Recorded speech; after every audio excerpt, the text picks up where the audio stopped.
हाँ जी, नमस्कार बच्चों, कैसे हैं आप सब? ठीक है। हाँ बच्चों, आप लोगों को आज मैं करवाऊंगी शब्द। ठीक है। पिछले 2 दिनों से क्या, कई दिनों से मैं आपको वर्ण करवा रही थी। भाषा करवाया, वर्ण करवाया और उसके बारे में डिटेल में आपको बताया। ठीक है। अब मैं आप लोगों को बताऊंगी शब्द। हमें वर्ण करिए तो हमें शब्द का भी पता होना चाहिए, शब्द। ठीक है बच्चों, वर्णों का ऐसा मेल, ठीक है ना, जिसका कोई अर्थ निकलता हो उसे हम शब्द कहते हैं। वर्णों का ऐसा मेल जिसका कोई अर्थ निकलता हो उसको हम क्या कहेंगे?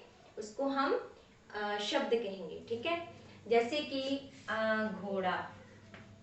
घोड़ा जानते ना क्या होता है? घोड़ा, है ना, माल ढुलाई करते हैं जिससे। और रेसिंग में भी वो काम करता है। रेस देखी है आपने कभी घोड़ों की?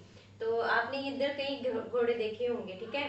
तो जो घोड़ा है उसको हम देख के बोल देते हैं कि ये घोड़ा है। देख के हम उसको बोलते हैं कि ये घोड़ा है।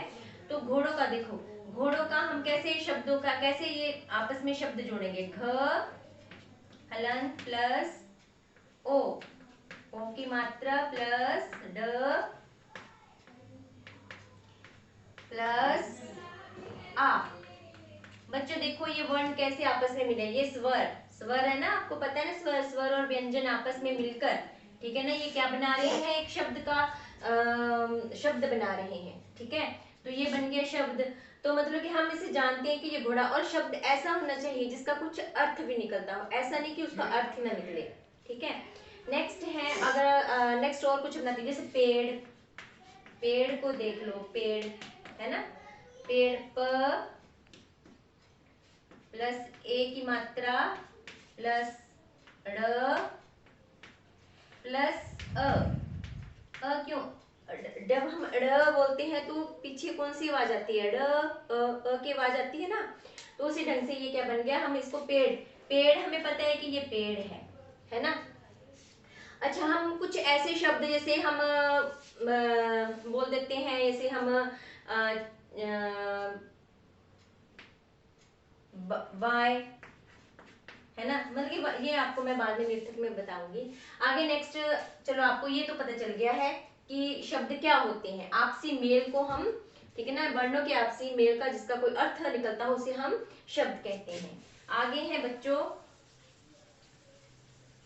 शब्द के दो भेद। शब्द के दो भेद हैं। एक है सार्थक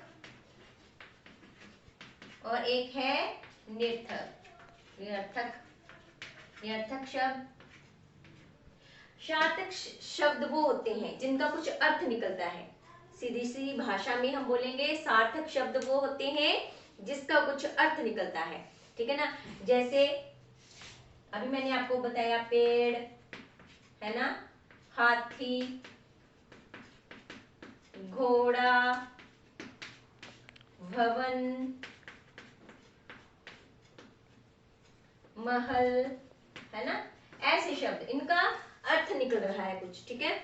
नेक्स्ट है, ये हमें पता चल गया कि सार्थक शब्द कौन से होते हैं। निर्थक शब्द, निर्थक शब्द वो होते हैं जिनका कोई अर्थ नहीं निकलता।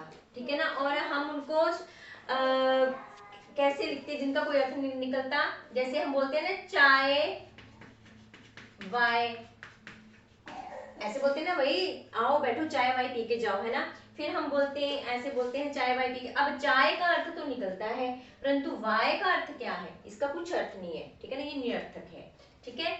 नेक्स्ट हम जैसे बोलते हैं, वही खाना वाना खा के जाओ। कोई आपके घर में मेहमान आता है तो आप क्या कहते हैं? खाना वाना खा के जाइए। खाना वाना, खाना वाना खा कर जाओ।